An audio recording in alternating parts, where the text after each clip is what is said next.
up, guys? Eddie here, Big Tex Brewing. First video. Today we're going to be doing a lemon Hefeweizen. Today's grain bill is half a pound of Munich 20, 5 pounds of wheat, 5 pounds of German Pilsner. Just about 161. Got a couple more degrees to go, and then we'll throw in our grains, mash for an hour, and then we'll rinse them out, bring it to a boil, add in, we've got Saaz hops and Tuttingen. I don't know, I've never used these, but we'll find out how it comes out.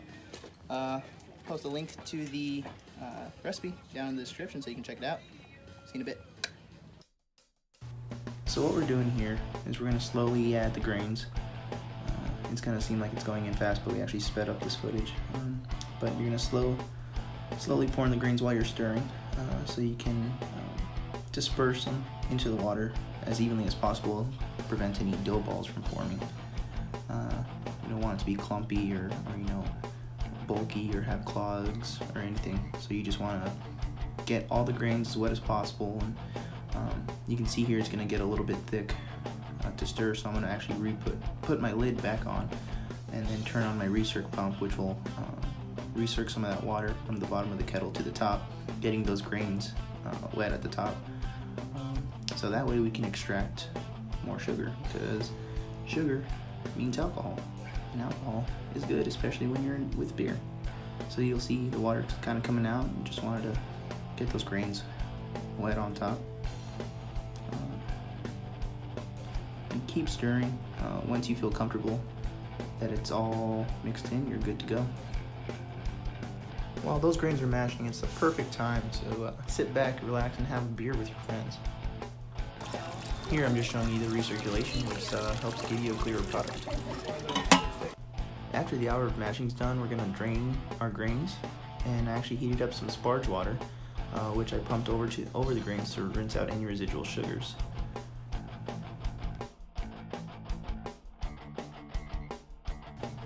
So I personally like to keep my recirculation pump on as it's coming up to a boil, just to get a little bit better heat distribution. You can see it frothing up. I think at this point we're about 172. Yep, there we are, 172. And then we'll wait for it to boil. I actually didn't get it on video, but we did 2 hop additions, one at the 60-minute, one at 30-minute. Each of them had half an ounce of Saaz and half an ounce of Tettinger hops.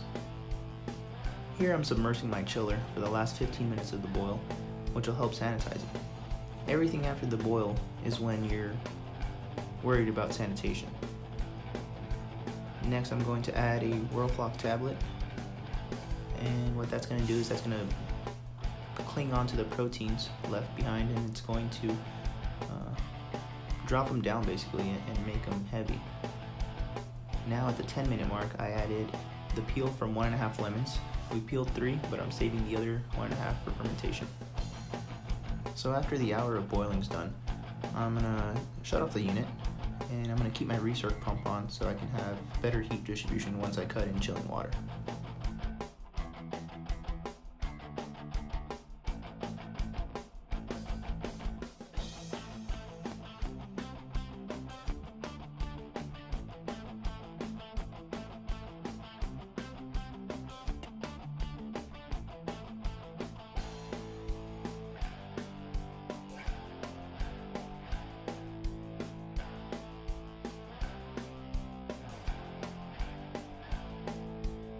Now we're just filling up our fermenter with some Star San along with the airlock, and then that'll sanitize everything. Here now we're just pumping our wort. Well, at this point it's considered beer, but we're just pumping it into our fermenter. You can see Jay there is just kind of swishing it around to make sure we get no clogs near the valve or anything. Sanitizing the yeast now to pitch it. At this point the beer was about 67 degrees, so it was a good pitching temp. Try not to drop your nutrient packet in there.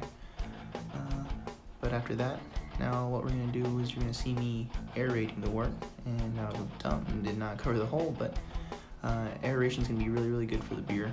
It's going to give some oxygen in there for the yeast, make them nice and happy. So after we're done aerating, I'm going to go back into my sanitation bucket and grab my airlock I'm just gonna put some sanitizer water in there, fill it up to the correct level, pop it onto the lid of my fermenter, and about 2 weeks we'll have beer. Alright guys, thanks for watching. If you'd like to see more brews, don't forget to subscribe, and we'll see you next brew day. Cheers!